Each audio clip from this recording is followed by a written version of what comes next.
시청자 여러분 안녕하십니까. 2022년 1월 8일 저녁 6시 40분 지나고 있습니다. 오늘은 박근혜 대통령 석방을 둘러싼 진실게임 1라운드 노영민과 황교안, 이런 제목으로 한번 말씀을 드리겠습니다.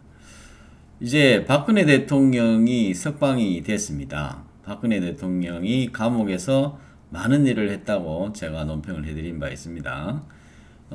이제 박근혜 대통령이라는 존재가 이제 사면이 돼서 이제 계시는데, 이 박근혜 대통령의 존재 자체로 이미 이 정치권에 상당한 영향을 미치고 있는 것이 분명하다, 이런 얘기죠. 솔직히 뭐 지금 건강이 안 좋으시니까 지금이라도 만약에 옛날 같으면 말이죠,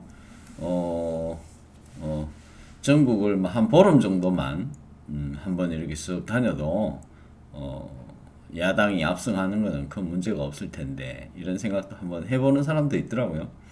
그러나 박근혜 대통령한테 지금 그렇게 할 거를 요구하는 것은 언감생신이고, 지금 이 추운 겨울은 오롯이 우리 국민들이 이거를 스스로 이겨내야 되고, 그런 것까지 바라는 것은 너무하다, 이런 생각이 듭니다. 사람이 좀 염치가 있어야지. 국민의힘당은요, 염치가 좀 있어야 되지 않냐, 그런 생각이 듭니다. 염치가 있어서 그런지 몰라도 윤석열 후보도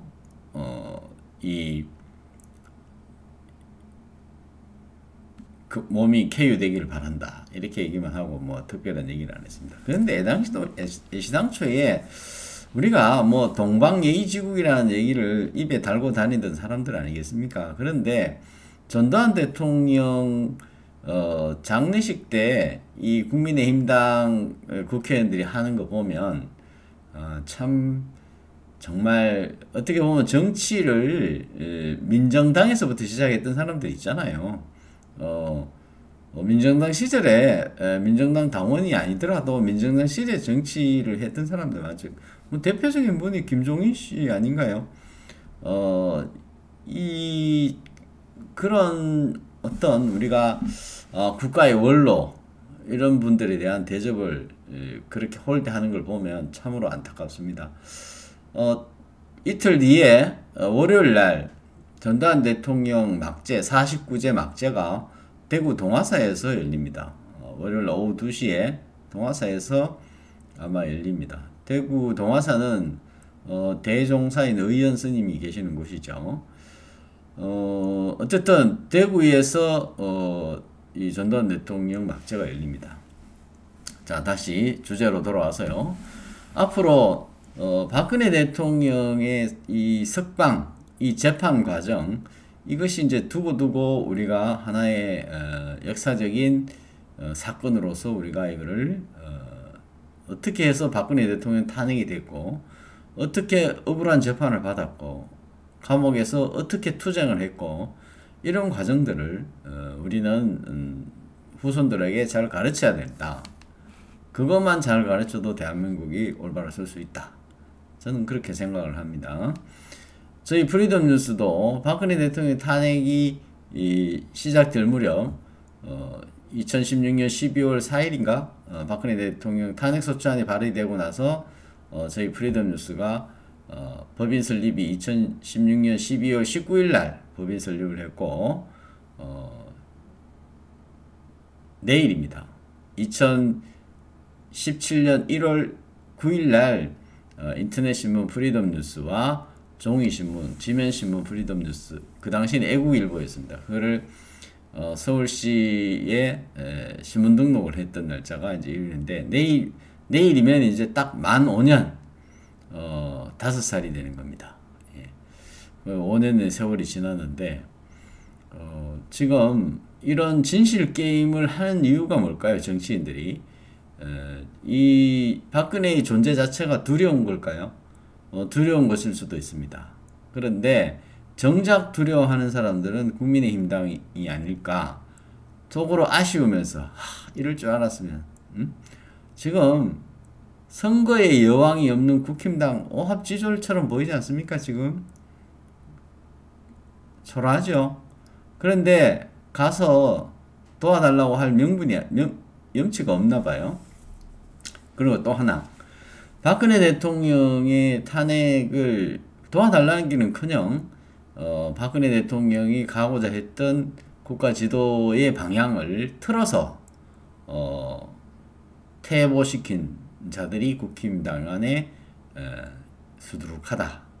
그것은 퇴보고 또 어떻게 보면 대한민국 체제에 대한 반역이고 그런 겁니다. 그런 상황에서 지금 첫 번째 라인 진실 게임에 황교안 대표를 겨냥한 것 같아요. 노영민이 그 당시에 박근혜 대통령 석방하려고 그랬는데 야당에서 반대했다 이래가지고 탁 던졌어요. 지금 어떻게 보면은 그것이 그 당시 당 지도부 원내대표 나경원, 당대표 황교안이 이렇단 말이에요. 그러니까 그런 문제가 있어서 그래서 이제 실명 밝혀라 그러고 지금 나경원, 황교안이 실명 밝혀라 이렇게 하고 또 이제 고소하겠다 그러고 이제 이렇게 나섰었어요. 그런데 한번 볼까요? 자, 기사입니다. 박근혜 사면 한국당이 반대했다. 황교안 새빨간 거짓말이다. 실명대라 이렇게 나왔습니다.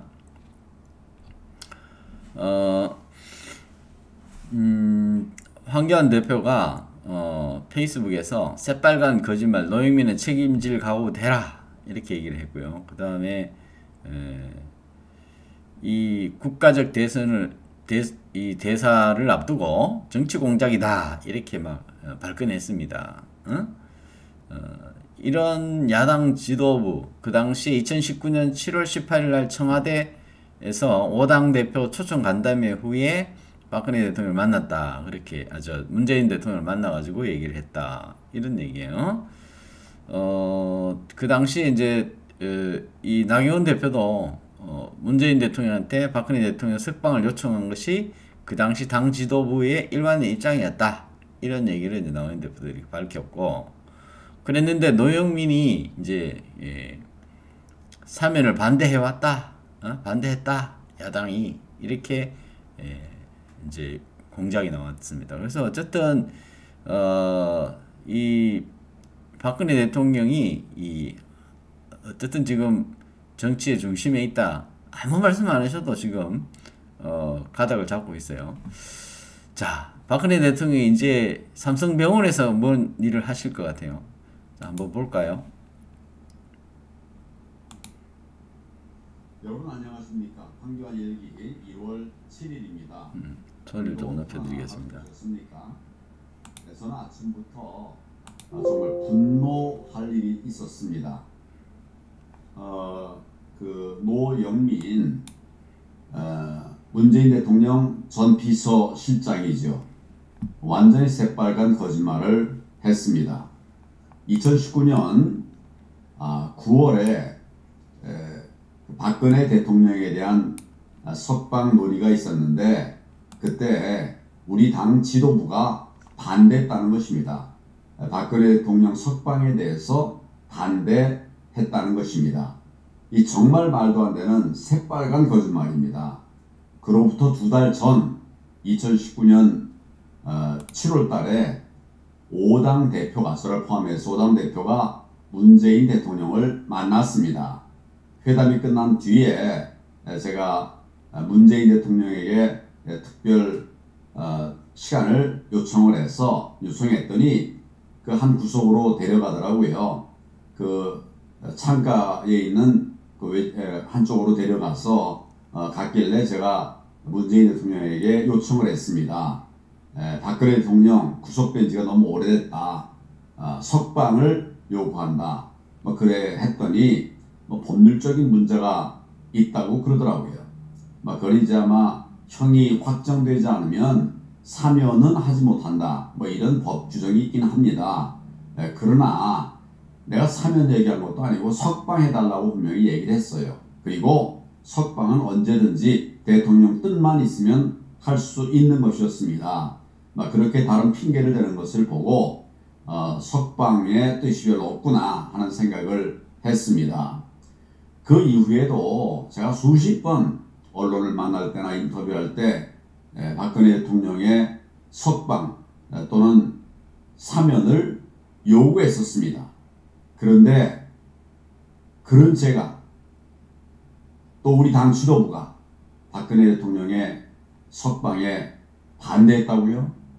정말 말도 안 되는 새빨간 거짓말입니다. 또 이제 우리 이 당에 우리 지도자들의 사이를 갈라 놓으려고 하는, 갈라치기 하는 것이죠. 편가르기 하는 것이죠. 이게 정말 못된 정치 아직도 끊지 못하고 있습니다. 노 실장이 충북 지사에 출마하겠다 이런 얘기가 있습니다. 아마 그런 것들이 영향을 준 것이 아닌가 싶은데, 아무리 선거에 급하다 하더라도 이런 거짓말을 하면 어떻게 지도자의 자격이 있습니까? 이런 명백한 거짓말 그냥 두고 넘어갈 수가 없습니다. 저는 반드시 법적인 책임을 물을 것입니다. 선거법 위반으로 즉각 고소하도록 하겠습니다. 국민 여러분, 자, 우리 황교안 지금 전 대표의 말씀을 잘 들었죠? 지금 이제 그 당시에 석방을 요구를 했고, 사면은 얘기한 게 아니라 석방은 사면에 이제 포함되는 사면은 석방에 포함되는 개념이니까 넓은 의미로 사면을 요구한 게 아니다. 그래서 석방 요구했더니 법에 문제가 있다 이렇게 얘기를 했고, 사면법에 보면 형이 확정돼야 된다라는 얘기는 있습니다. 그리고 실무적인 규정에서도 보면 뭐 추징금도 없어야 되고 뭐 그런 것도 있어요. 있긴 있습니다. 그런데 그것은 규정일 뿐이고, 대통령이 이 사면권은 헌법에 규정된 권한이기 때문에 행사할 수가 있는 거죠. 대통령이 마음 먹으면 할 수 있습니다. 그런데 지금 형이 확정됐냐 안 됐냐 이 얘기를 하잖아요. 지금 했는데 박근혜 대통령이 그 형사재판을 거부를 했지 않습니까? 박근혜 대통령 재판, 자, 이거를 다시 한번 올려드리겠습니다. 박근혜 대통령의 구속기간 연장 결정, 증거인멸 우려, 이 기사가 2017년 10월 13일자 기사입니다. 박근혜 대통령 구속기간 연장을 결정을 했습니다. 그래서 2018년 4월 16일까지 구속한다. 이렇게 해가지고 대통령께서 이 변호인단 전부 다 사퇴하고, 변호인단께서 이거 다 사퇴했죠.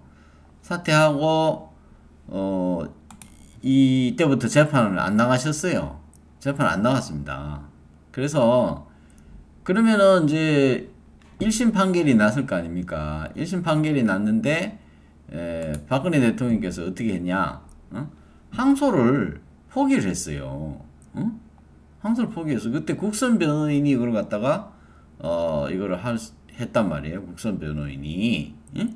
국선 변호인이 이거를 이제 진행을 하고 하다 보니 검찰 항소로 참 그때 참 눈물 났습니다. 이 정말 유영하 변호사님도 고생 많이 했지만은 사실 미온적이고, 지금도 유영하 변호사님 고생한 부분은 있지만은 어쨌든 태블릿 PC 문제, 최서원 씨와 관련된 부분에 대해서는 그 박근혜 대통령 재판 때 정말 화끈하게 한번 다뤘어야 되는데 그거를 못한 게 아쉽고요. 그 다음에 그 변호인단이 이제 이 소송 기록이 뭐 수십만 페이지라는 거예요. 수십만 페이지. 근데 이 노무현 대통령 탄핵됐을 때는 말이죠. 이 민변 성향의 변호사들이 뭐 아예 서초동에 사무실을 별도로 차려가지고 수백 명이 매달려가지고 탄핵 반대 소송을 했고, 그 당시에 여당인, 지금 민주당의 전신인 국회의원들, 추미애부터 시작해서 노무현 탄핵에 가담했던 사람들은 다 날아갔잖아요. 그리고 나서 탄도리들이 국회로 들어왔는데 추미애는 삼보 일배로 해가지고 무릎팍 다 까져가면서 싹싹 빌어가지고 어쨌든 살아남았고, 어? 그 이후에 그 어쨌든 물갈이가 됐습니다. 그 민주당 쪽은. 그런데 이 국민의힘당은요, 물갈이가 되기는커녕 박근혜 대통령 탄핵 반대한 사람들이 오히려 전부 다 당에서 다 쫓겨났죠. 지금은 뭐 씨앗을 찾아보기도 힘들 정도로 그렇게 돼 있지 않습니까? 그 지금 징역 24년 선고받고 박근혜 대통령 항소 포기를 했는데 이 검찰이 항소를 했어요. 이 검찰이 항소를 했으니 이때 항소했을 때 중앙지검장이 결재를 받고 항소했을 거 아닙니까? 어? 이거 윤석열이 결재했는지 안 했는지 이거 얘기해야 돼요. 결국에는 노영민이 이렇게 얘기했단 말이에요. 어? 박근혜 대통령 사면 한국당이 반대했다. 황교안은 아니다. 어? 황교안 대표는 지금 그 당시에 대통령 직무 권한 대행이었다가 그 얼마 안 있다가 또 당대표까지 됐잖아요. 그러니까 그 중심에 있었던 분이에요. 그런데 이제 여기에서 진실 게임이 벌어지는 거지. 응? 어떻게 했냐. 응? 그런데 지금 여기서 보면 검찰이 항소를 안 하고 항소를 해버려서 24년 나오는데 적다고 그 형을 구속기간을 계속 연장을 시킨 거죠.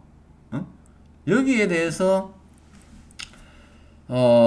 지금 그 당시에 자유한국당이 이거에 대해서 검찰의 불법 연장, 불법 구금이 부당하다라는 거를 아무도 얘기를 안 했어요. 박근혜 대통령을 이렇게 일주일에 4번, 5번 재판을 하고 이 살인적인 재판 강행을 해서 멀쩡한 사람도요, 판사 앞에서 10시간씩 앉아있어서 허리 다 나갑니다. 어? 어? 어디 뭐 몸을 한번 뒤틀 수가 있어요. 벌 받는 겁니다, 그거. 어? 그리고 구치소에서 아침에 나와가지고 10시 재판을 받으려면요, 새벽에 일어나갖고 나와야 돼요. 어? 식사도 제대로 못해요. 씻지도 못해요. 화장실도 잘 못 가요. 용무도 못 봐요. 하고 싶은 대로 못해요. 어? 그리고 뭐 6시까지 재판하고 나면 구치소에 가면 밥이 있어요? 밥이 없지. 응? 정말 그걸 하루에 일주일에 4번, 5번 재판을 했단 말이에요. 이거는 이 자체가 엄청난 인권 유린이었죠. 응? 있을 수가 없는 일을 했다고요. 여기에 지금 황교안 대표가 사실은 할 말은 없어요.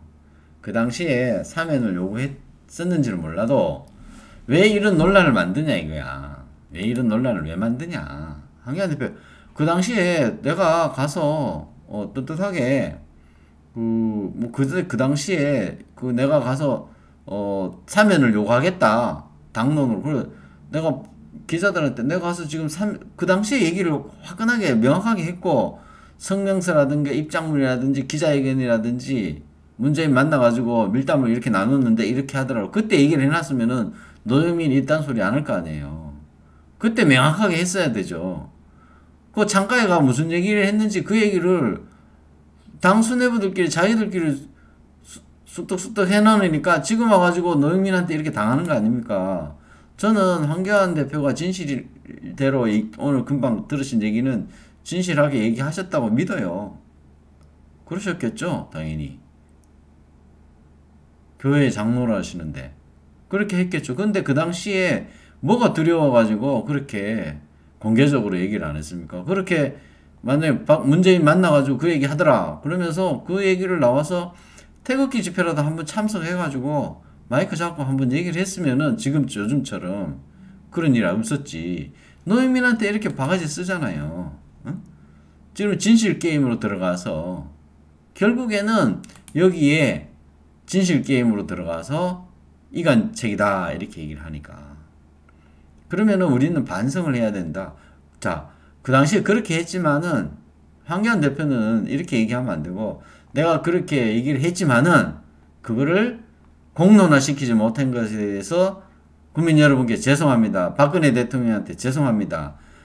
그렇게 얘기를 해야 되는 거죠. 내가 옳다고까지만 얘기하고 노영민 고소하면 다인가요? 고소를 서로 해봐야 서로 진실 게임이잖아요. 대통령하고 그 문재인이 나서서 문재인을 참고인으로 부를 거예요. 어떻게 할 거예요? 노영민 고소하면. 응? 그렇잖아요. 황교안 대표는 검사 입장에서 이 얘기를 했어야 돼요. 지난번 경선 때서도 박근혜 대통령 구속 연장한 거 이거 그리고 박근혜 대통령 항소 포기했는데 왜 항소시켰냐? 어? 그때 윤석열하고 당 후보, 대선 후보 경선할 때 이 얘기를 물고 늘어졌어야 돼요. 지금 와가지고 이렇게 당하잖아요, 이렇게. 응? 이렇게 그만 놀아나자. 이렇게 하시는 말씀이 있는데요. 역사적인 사건이 됐어요. 박근혜 대통령은 이미. 그렇기 때문에 거기에 대해서 우리는 정확하게 인식을 하고 넘어가야 된다. 그리고 지금요. 노영민 말에 그만 놀아나는 게 아니고요. 지금도 박근혜 대통령 구속 연장 결정한 거를 우리는 물고 넘어져야 돼요. 지금 뭐 도태우 변호사께서 이거 재심 신청했다는데 뭐 그 수십만 페이지 다 볼 것도 없어요. 이거 하나만 해도 재심 사유가 되고 남아요. 응? 응. 그런 얘기입니다. 과거로 조금 더 거슬러 올라가면요. 박근혜 대통령 탄핵에 대해서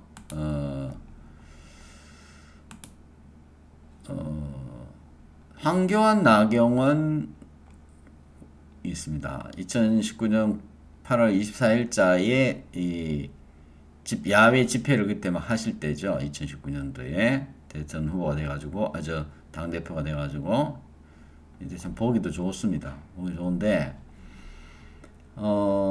이 헌법재판소에 이 관련돼 가지고요. 이 얘기가 있거든요. 예. 이 나경원 대표가 그때 헌법재판소에서 자 이분들이 진짜 탄핵을 바랬나 안 바랬나 이것만 한번 보면 그 당시에 당의 주류였던 나경원 대표 이 2017년 1월 29일자인데요. 이 탄핵 심리가 한참 진행될 그 시점인데요. 그때 박헌철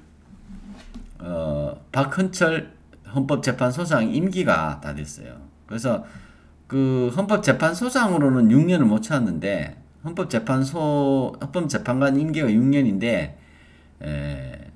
중간에 재판관으로 있다가 헌법재판소장이 된 거지. 그래서 이때 박헌철 헌법재판소장이 퇴임을 하냐 아니면은 임기가 헌법재판소장으로 된 지 아직 6년이 안 됐으니까 6년을 더 채우느냐 이게 논란이 있었어요. 이때 박헌철 헌법재판소장이 퇴임을 하면은 8명밖에 안 되고 퇴임을 안 하면 9명이 돼요. 그런데 9명이 중에서 만약에 탄핵 인용을 하려면은 6명이 찬성을 해야 되니까 탄핵이 기각이 되려면은 정원이 8명일 때에는 3명이 반대해야 되고 8분의 3 그리고 정원이 9명일 때는 4명이 반대를 해야 됩니다. 그래야 박근혜 대통령이 대통령직을 유지할 수가 있습니다. 그래서 이 박헌철 헌법재판소장이 퇴임을 해버리면 8명이 돼가지고 3명이 반대를 해버리면 퇴임이 되는 거예요. 유지가 되는 거예요. 그러니까 이때 입장이 조금 달라요. 그 황교안 그 권한대행께서는 뭐라고 했냐면은 황교안 권한대행께서는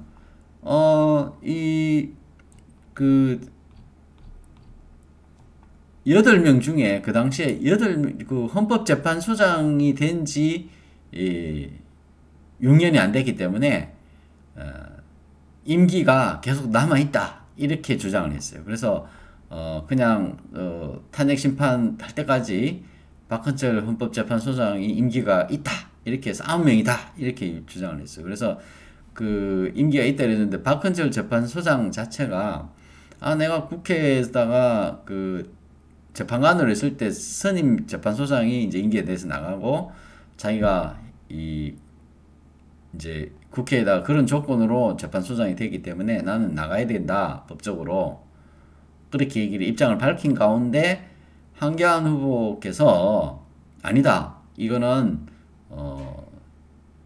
9명이 맞다 이렇게 얘기를 했고 나경원 대표는 이 헌재 소장이 지금 이제 박헌철 대표가 나가게 되면은 박헌철 소장이 나가게 되면은 황교안 권한대행한테 헌재 소장 임명권을 인정해야 된다 이렇게 얘기를 했어요. 원칙적으로 맞는 얘기예요. 그러면 헌재 소장이 이 헌재 소장을 임명을 해야 돼요. 그러면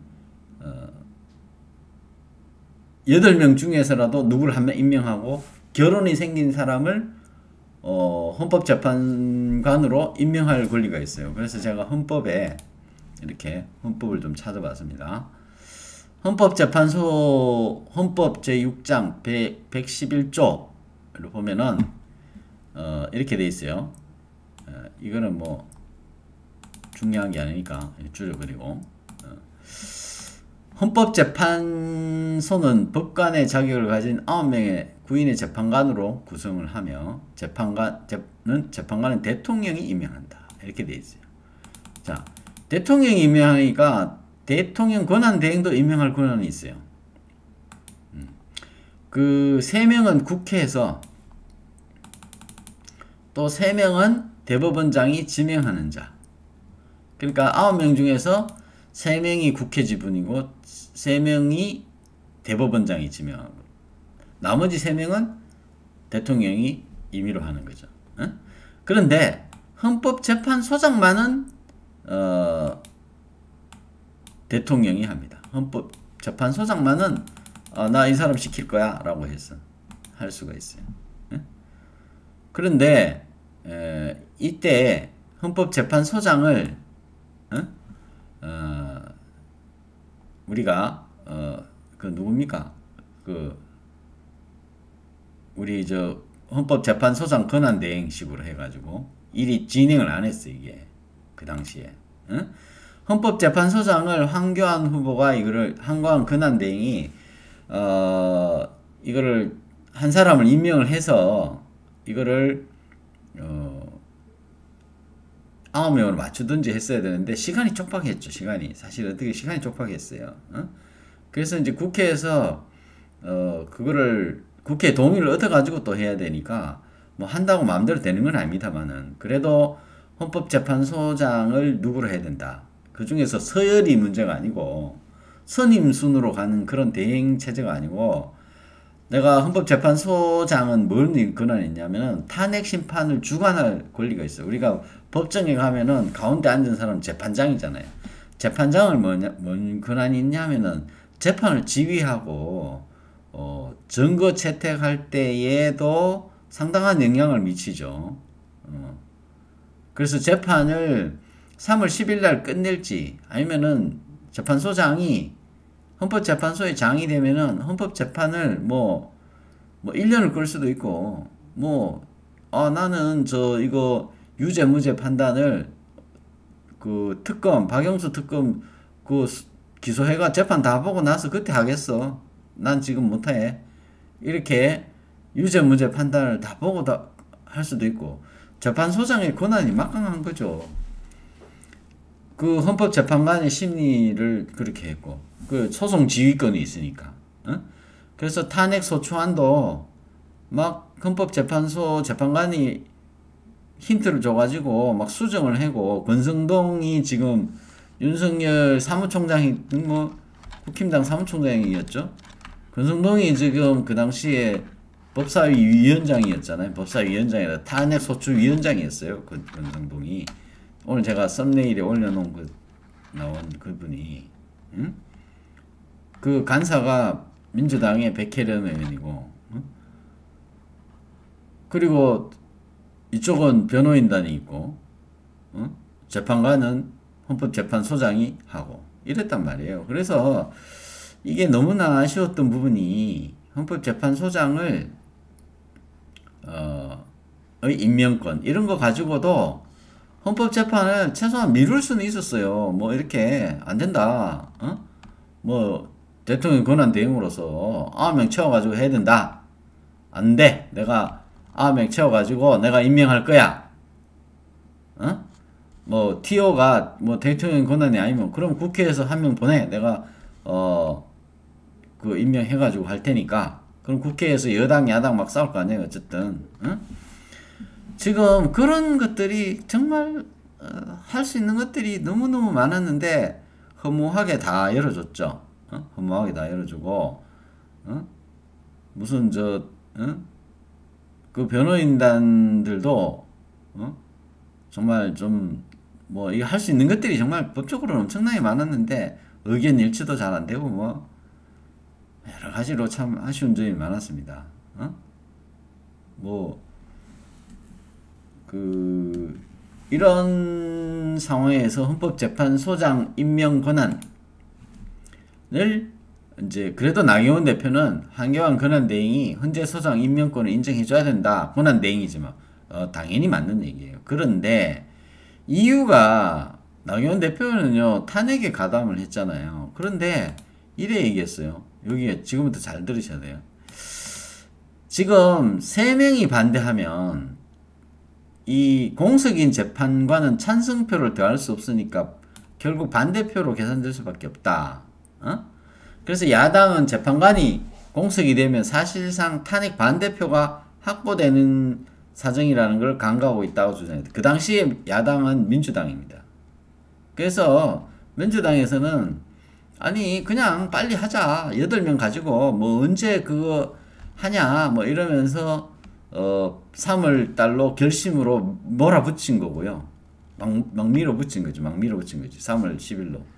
재판의 심리를 막 졸속으로 밀어붙이는 그런 거에서 추가적으로 임명 없이 그러니까 권한대행이 권한을 행사를 해서 대통령 권한대행으로 안 돼. 이거는 내 권한이야 라고 딱 한 명 추천해가지고 말이죠. 국회에다가 보내버든지 아니면은 헌법재판소장 후보입니다 하면서 국회에다가 서한을 임명장을 보내버리면 국회에서 그거를 가지고 헌법재판소장이 임명될 동안에는 헌법재판이 중단이 되잖아요. 재판장이 정해져야 탄핵 재판이 시작이 되는데 한교안 이제 이렇게 해서 한교안 권한대행 헌법재판소장 임명권 인정해야 된다라는 것은 나경원 대표의 고도의 정치적인 감각에 따라서 나온 어떤 전략이거든요. 좀 미루려고 했는지 모르겠어요. 근데 한교안 권한대행이 헌재 소장 임명권을 인정해야 된다 그러면 그 중에서 우리 롤정미라고 하시는 그 롤정미가 헌재 소장 대행으로 재판관이 안 될 수도 있었다 이거예요. 그래서 어떻게 보면은 이런 걸 다퉈야 되는데 지금 여기서 보면 이 탄핵은 인용되기를 바랬던 것 같아요. 지금 8분의 3을 제가 계산해 보니까 8분의 3은 소수점으로 계산하니까 0.375고 9분의 4 그러니까 4명이 반대는 9분의 4는 0.4444입니다. 그러면 확률적으로 따져봤을 때에 반대하는 사람이 많아야 되는 0.4441 가능성이 되게 되면은 반대하는 사람이 많다는 얘기죠. 0.444가 그러면은 0.444보다는 8분의 3로 0.375로 가는 것이 훨씬 0.375로 가는 것이 훨씬 반대하는 사람이 적어도 박근혜 대통령 권한을 유지할 수 있는 거예요. 그게 그래서 0.375로 가는 게 8명으로 가는 게 확률로 봤을 때에는 대통령이 탄핵 안 당할 가능성이 높은 거죠. 어? 좀 어렵습니까? 8분의 3으로 하는 게 0.375이기 때문에 0.444까지로 44%로 확보해야지. 박근혜 대통령 손들어주는 사람을 44%로 확보한다. 박근혜 대통령 손들어줄 사람은 37%를 확보한다. 다르잖아요. 그러니까 44%를 확보하기 어렵다면은 세 사람만 확보하면 되니까 그 당시에는 8명으로 가게 되면은 박근혜 대통령이 오히려 권력을 유지할 가능성이 더 높았어요. 그래서 어떻게 보면요, 이게 나경원 대표는 그래요. 여기도 그대로 써놨잖아요. 이 공석은 반대표다. 그러니까 박근혜 대통령 탄핵을 반대하는 표로 계산될 수밖에 없다. 그래서 9분의 1은 탄핵 반대표로 확보된 상태로 가는 거니까 한 명을 더 얹어서 9명을 맞춰가지고 세팅해서 가야 된다라고 이런 주장을 하셨어요. 나경원 대표가. 황교안 후보가 헌재 소장 임명을 해야 된다. 그런데 이 황교안 후보께서는 이거를 뭐 우물쩍 하다가 그냥 다 놓쳤죠. 그래서 그냥 8명으로 그냥 가는 걸로 교통정리가 돼버리는. 그때도 제가 볼 때는 참 권한대행이 원래 그렇게밖에 못하나 그런 생각이 들어서 강단 있게 했어야 되는 거 아닌가 이런 아쉬움이 있어요. 황교안 후보께서는 당시에 이거 한번 얘기를 다시 했어야 돼요. 근데 박한철 헌법재판소장의 임기가 연장된다라는 주장은 하셨어요. 그러면 박한철 헌법재판소장은 박근혜 대통령이 임명한 사람일걸요? 그렇기 때문에 유리하다라고 보신 것 같아요.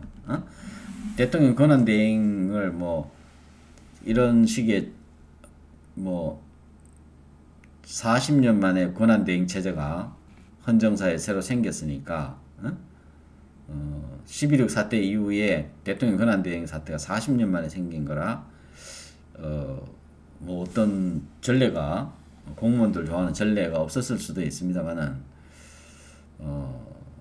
이 황교안 대표는 그래도 박헌철 헌법재판소장이 재판을 진행해야 된다라는 입장은 필행하셨던 것 같아요. 그래서 온도 차이가 확인이 있는 것은 맞습니다. 다만 황교안 후보가 이 부분에 대해서 헌법재판소장 임명권이라는 것을 나경원 대표가 이렇게 밀어줄 때 아니야 이거 재판 내가 권한대행이 헌법재판소장 임명할 때까지 헌법재판을 중지하시오. 대통령이 국가원수의 자격으로 이렇게 땅 한마디 청와대 대변인 통해서 한마디 하고 국회에다가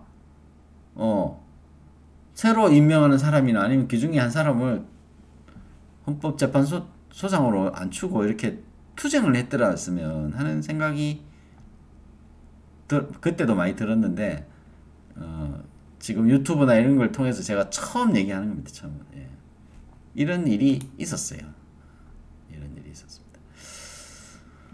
그래서 지금 황교안 후보 얘기가 우리가 이걸 가지고 자중질환해서 막 싸울 필요는 없어요. 이미 박근혜 대통령 석방 됐는데요. 뭐 이거 가지고 우리가 우파들끼리 저격하고 할 필요는 없지만 철저한 복귀는 좀 필요하다. 그래야지 박근혜 대통령이 어떻게 억울하게 헌법재판소 8명으로 진행되는 게 옳았냐 9명으로 진행되는 게 옳았냐 이것도 하나의 큰 이슈거든요. 그렇기 때문에 그것이 재판부 구성의 정당성도 만약에 박근혜 대통령이 재심을 받는다 그러면은 이것만 해도 수십 페이지 수백 페이지의 이론적인 그 서면이 나갈 수 있는 그런 근거가 되는 겁니다. 그래서 그 당시에 이런 것들은 우리는 잊지 말고 기억을 해야 되겠다 이런 얘기를 하고 황교안 후보께는 드리고 싶은 말씀은 당시에 이렇게 국민들이 궁금해하는 것들이 있어요. 그래서 그 당시에 어떤 사정이 있었던 거를 국민들한테 솔직히 얘기를 다 해버리시는 게 상당히 좋다. 그러면은 황교안 후보를 지지를 할 거고 신뢰를 하실 겁니다. 제가 볼 때는 노영민과 그 당시에 있었던 청와대 당대표로 갔을 때 있었던 그 얘기만 가지고 얘기하지 마시고 과연 무슨 일이 있었는지를 다 얘기하시는 것이 좋으실 거다 이런 얘기를 해봅니다. 자, 형사 고소하신다니까 진실은 또 검찰에서 밝혀지겠는데 검찰이 도대체 믿을 수 없는 존재라서 우리가 진실은 검찰에서 가려지는 게 아니고 이런 우리가 어떤 역사의 법정에서 가려져야 되는 그런 거 아니겠습니까? 그래서 많은 걸 알고 계시는 황교안 후보께서 지금이라도 많은 그 얘기를 털어놓으셔야 된다. 저는 그렇게 생각을 합니다. 박근혜 대통령 석방을 둘러싼 진실게임 1라운드 노영민과 황교안. 앞으로 저쪽에서 파상처럼 박근혜 대통령을 가지고 흔들 끌로 나옵니다. 그렇기 때문에 여기에 우리가 뭐 이미 흔들릴 필요도 없고요. 저쪽은 박근혜 대통령의 존재에 대해서 그 불똥이 자기들 책임이 아니다. 나중에 이 탄핵이라는 저질릴 때 자기들이 그거를 자기들 책임이 아니라고 면피하려고 쓱 비켜가는 전략을 쓰는데 박근혜 대통령을 탄핵을 주도를 하고 뭐 탄핵이라는 절차로 갔지만 그 이전에 박근혜 대통령 하야를 주장하면서 도심 햇불 시위가 먼저 있었다는 것을 우리는 잊으면 안 됩니다. 도심 햇불 시위에 가위 눌려가지고 자당의 대통령을 덜렁 탄핵해버린 비겁한 국회의원들이 문제죠. 응? 겁이 나가지고 그게 문제죠. 주체는 국힘당이 아닙니다. 국힘당이 아닙니다. 국힘당이 박근혜 대통령을 탄핵하는 것이 아닙니다. 탄핵은 그냥 그 결과일 뿐이고 정치적 패배의 결과일 뿐입니다. 근데 패배자들이 지금 뭐 대통령 하겠다고 지금 국힘당이 그대로 패배자들 우글우글 해가지고 한번 물갈이가 해야 되는데 우리는 탄도리처럼 새로운 열린 우리 당처럼 뭔가가 새로운 물갈이가 안 됐어요.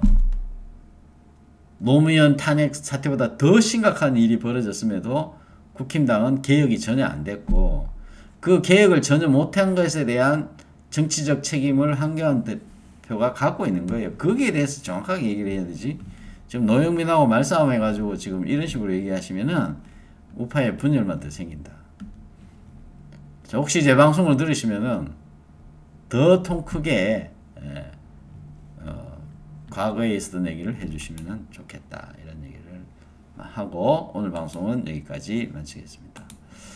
저희 프리덤 뉴스 인터넷 신문은 여러분들의 후원으로 운영이 됩니다.